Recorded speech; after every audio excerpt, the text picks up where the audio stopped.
il y a quelque chose qui va pas chez moi en ce moment. J'arrête pas d'halluciner, c'est un truc de fou. Il y a plein de trucs qui se passent chez moi, des trucs bizarres. Il y a des pigeons qui me parlent, je me fais agresser virtuellement. Même ma femme, elle s'y met, elle me fait tourner en bourrique. Et j'aimerais vraiment votre avis là-dessus. Sincèrement, j'aimerais vraiment tous votre avis. Par exemple, la dernière fois, je me suis levé, d'accord? Je venais de me réveiller, je suis descendu, j'ai pris mon petit déj. Et là, mon petit verre de jus d'orange me parle. Il me dit, écoute Adrien, tu me brises, tu as le droit à 1 an de malheur.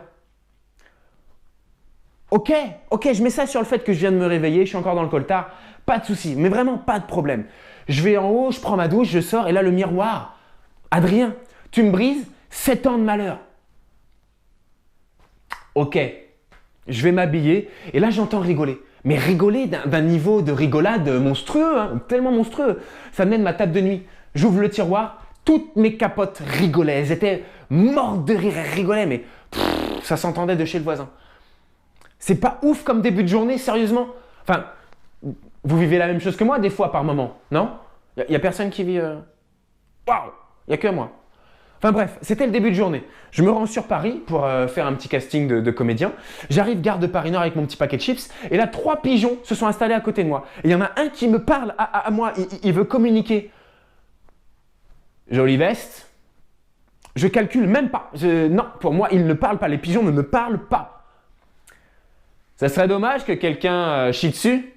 Et là, ni une ni deux, un de ses copains commence à partir en haut, vole planer autour de moi, il me chie une merde, comme as sur ma belle veste. Et il continue à communiquer avec moi. Bon, écoute, ça va être très simple.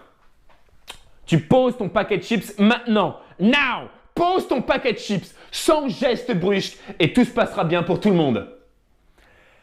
Mais j'ai halluciné, j'ai complètement halluciné. J'ai donné mon paquet de chips à 3 pigeons. À 3 pigeons parce que j'avais peur qu'ils me couvrent de merde. Enfin, c'est quand même incroyable. Incroyable. Dans le train pour aller à Paris, je me suis fait agresser virtuellement par Facebook. J'étais sur Facebook, j'étais en train de visionner des profils et je vois une fille, d'accord, qui est assez mignonne, mais la photo est vraiment très belle. Elle est en noir et blanc, un petit peu cadrée. Elle était nette. Tout derrière était flou. Enfin, c'était vraiment une très belle photo. Je la like. Elle m'envoie un message. Elle me défonce. Ouais, t'as liké ma photo, tu veux me gérer? Non mais c'est quoi ces mecs? On n'est pas vos objets, il va falloir que vous le mettiez dans la tête. De toute façon, je l'ai dit à mon mec, il va te retrouver, il va te péter les 2 bras. Waouh! On se calme là! Tout doucement! Hein?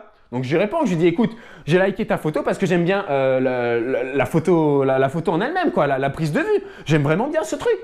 Je lui dis mais attends, ça veut strictement rien dire. D'accord? Moi, je like des machines agricoles, ça ne veut pas dire que je veux baiser tout le monde dans l'amour et dans le pré. Enfin, et un petit peu de logique dans ta tête. Non mais, on est d'accord ou pas? Enfin, dites-le moi, sincèrement. Et même ma femme me fait tourner en bourrique. La dernière fois, j'étais donc sur Paris, elle m'envoie un message, elle me dit « Mon amour, virgule ». Déjà, quand elle commence comme ça, « Mon amour » avec une petite virgule, ça pue un peu. Hein, sincèrement, ça pue. Bref. Je crois qu'il y a de l'eau dans le carburateur. J'ai eu la réaction de tout homme sur Terre. J'ai rigolé. Non mais chérie, tu sais déjà où il est le carburateur, hein? Dans la voiture. Quand elle te dit ça, elle te dit, écoute, il y a de l'eau dans le carburateur, mais le carburateur se trouve quelque part dans la voiture. Je ne sais pas où, mais quelque part dans la voiture, il y a de l'eau dans le carburateur. Ça pue, mais ça pue grave la merde. Donc je vais au bout du délire, je fais ouais mais d'accord, elle se trouve dans la voiture, mais la voiture elle est où? Dans la rivière. Effectivement, je suis pas un spécialiste, hein, je suis pas mécanicien, mais je pense effectivement qu'il doit y avoir de l'eau dans le carburateur. Pas que dans le carburateur, mais effectivement, tu as raison sur ce point-là. Elle m'a rendu complètement fou. Et hier, je lui ai démontré, je lui ai fait la meilleure preuve de fidélité du monde de la fidélité. Elle n'était toujours pas contente. Alors je la trompe, elle n'est pas contente, j'ai élaboré une technique pour lui prouver ma fidélité. Elle n'est pas contente. À quel moment dans sa vie elle sera contente d'être avec moi? Sincèrement, je vais vous dire. On était allongés sur le canapé et à un moment donné, elle me dit « Écoute Adrien, ça te dit qu'on aille au restaurant et à un petit cinéma? Et ça te dérange pas de m'inviter ?» Bon, je le dis crûment comme ça, mais dans sa manière de dire, c'était mignon. Tu vois. Et j'ai dit non. Tu vois. Je lui ai dit, écoute petit cœur, je suis désolé, mais non, je ne sors pas avec des femmes mariées. Elle s'énerve. Non mais Adrien, t'es con ou quoi? Je suis ta femme.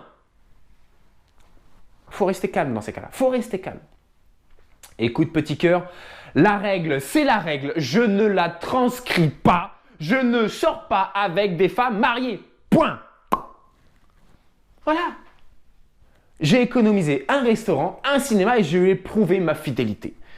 Par contre, le soir même, tu te la mets derrière l'oreille. Hein. Ah oui, bah oui. Parce que de son point de vue, elle ne couche pas avec des hommes mariés. Ah oui. Donc maintenant, pour coucher avec ma femme, il faut que je demande le divorce.